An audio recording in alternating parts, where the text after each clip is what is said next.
কুয়েতের অভিবাসন ব্যবস্থা দীর্ঘদিন ধরে নানা সমস্যার সম্মুখীন হচ্ছিল। 60 বছরের পুরনো এই ব্যবস্থা কেবল সময়ের দাবি মেটাতেই ব্যর্থ ছিল না, বরং শোষণ, অবিচার এবং ভিসা ব্যবসার মতো গুরুতর সমস্যার জন্ম দিয়েছিলেন। বিভিন্ন অভিবাসী সংগঠন ও আন্তর্জাতিক ফোরামে এই আইনের সংস্কার চেয়ে দীর্ঘদিন ধরে দাবি জানিয়ে আসছিলেন অভিবাসী প্রত্যাশীরা। শুধু তাই না, এই আইনের কারণে দেশটির নিয়োগকর্তাদেরও যোগ্য শ্রমিক থেকে বঞ্চিত হতে হচ্ছিল। বেড়ে গিয়েছিল দালালের উৎপাত। অবশেষে 2024 সালের 28 নভেম্বর কুয়েত নতুন অভিবাসন আইন প্রবর্তন করেছে। আরব আমিরাত ভিত্তিক সংবাদ মাধ্যম গালফ নিউজের প্রতিবেদন অনুযায়ী নতুন এই আইনটি জারি করা হয়েছে আমিরি ডিক্রির মাধ্যমে। নতুন এই আইন কার্যকর হলে কুয়েতের অভিবাসন নীতি যেমন আধুনিক হবে, তেমনি ভিসা ব্যবসা ও অভিবাসী কর্মীদের শোষণের বিরুদ্ধে কার্যকর পদক্ষেপ গ্রহণ করা সম্ভব হবে।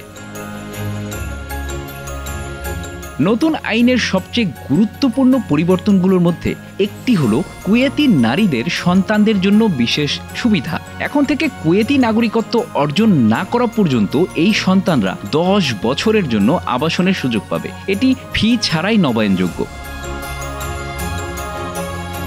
পাশাপাশি যদি তারা চিকিৎসা বা শিক্ষার কারণে 6 মাসের বেশি সময় দেশের বাইরেও থাকেন, তবুও তারা এই সুবিধা হারাবে না। এই আইন ভিসা ব্যবসা এবং শোষণের বিরুদ্ধে কঠোর পদক্ষেপ নিতে প্রতিশ্রুতিবদ্ধ। যারা অর্থের বিনিময়ে দেশটিতে প্রবেশ বা ভিসা নবায়ন করতে চাইবে, তাদের বিরুদ্ধে কঠোর শাস্তি আরোপ করা হবে। নিয়োগকর্তাদের জন্য নতুন শর্ত আরোপ করা হয়েছে। এখন থেকে তারা অভিবাসীদের মূল নিয়োগের বাইরে অন্য কোনো কাজে নিয়োগ দিতে পারবে না।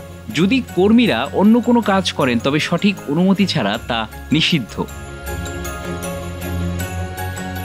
আইনে পরিবার ভিত্তিক ভ্রমণ ভিসার মেয়াদ 3 মাস বাড়ানোরও ঘোষণা দেওয়া হয়েছে। এর ফি নির্ধারণ করবে কুয়েতের স্বরাষ্ট্র মন্ত্রণালয়। পাশাপাশি বিদেশি গৃহকর্মী আনার প্রক্রিয়া আগের 6 মাসের পরিবর্তে 4 মাসে সম্পূর্ণ করার বিধান রাখা হয়েছে। এই আইন আগামী 6 মাসের মধ্যে কার্যকর হবে। এটি কুয়েতের ডিজিটাল রূপান্তরের একটি অংশ। অভিবাসন প্রক্রিয়া সহজ করতে কুয়েত ভিসা ওয়েবসাইটে আপডেট আনার পরিকল্পনাও ঘোষণা করা হয়েছে। বিশেষজ্ঞরা মনে করছেন, এই আইন কেবল অভিবাসন ব্যবস্থাকে নয়, কুয়েতের সামগ্রিক প্রশাসনিক কাঠামোকেও আরও উন্নত করবে। কর্মীদের শোষণ বন্ধ হবে এবং তাদের জন্য একটি ন্যায্য পরিবেশ তৈরি হবে। Bangla affairs news desk.